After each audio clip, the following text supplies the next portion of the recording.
Bem-vindos. Hoje a gente vai mergulhar um pouco numas informações bem interessantes sobre o Papa Móvel, sabe?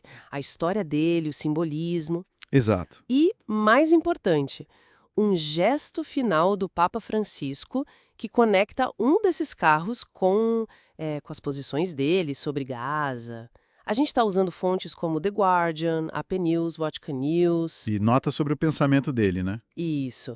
A ideia é entender como esse veículo, que é super icônico, né? Como ele foi transformado em ajuda humanitária e como isso reflete o que o Francisco pensava sobre paz, sobre justiça lá na Terra Santa. Vamos tentar desvendar isso. Vamos lá. Para começar, o papamóvel em si. Bom, é um veículo especial, né?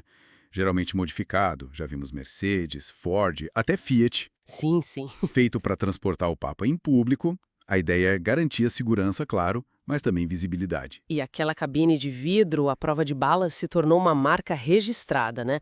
Principalmente depois daquele atentado contra o João Paulo II lá em 81. Exatamente. Foi um divisor de águas para a segurança. Mas o Papa Francisco, ele às vezes abria mão disso, né, para ficar mais perto das pessoas. Eu lembro da história daquele Renault 4 antigo dele. É verdade, um carro super simples.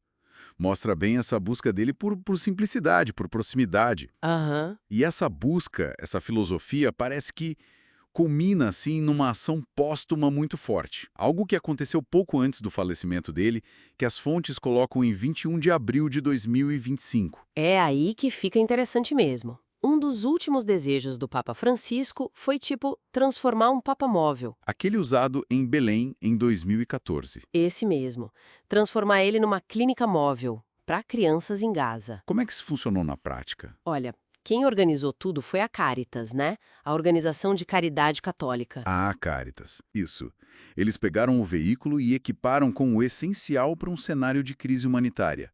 Coisa tipo testes rápidos, vacinas, material para sutura, oxigênio. Nossa! E até, olha que detalhe, janelas à prova de explosões. O objetivo era muito claro. Levar atendimento médico para crianças feridas, sabe? Em lugares mais afastados de Gaza, onde o sistema de saúde, bom, entrou em colapso total por causa do conflito. É uma transformação muito simbólica, mas também muito prática. Faz todo sentido.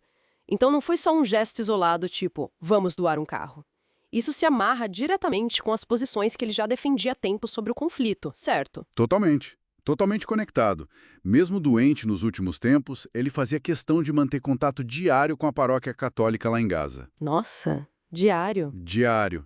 E ele era incansável, sabe? Pedindo cessar-fogo, pedindo a libertação dos reféns israelenses, pedindo para deixarem ajuda humanitária entrar. Ele era bem vocal sobre isso. Muito. E foi além. Ele chegou a pedir uma investigação internacional sobre as ações militares de Israel. Levantou a possibilidade, de crimes de guerra. Tem uma frase dele que circulou bastante, né, sobre isso. Sim, uma frase muito forte. Ele disse algo como: o assassinato de civis, especialmente crianças, nunca é justificável. Pesado. Nenhuma bandeira, nenhum motivo militar ou político pode justificar tanto derramamento de sangue.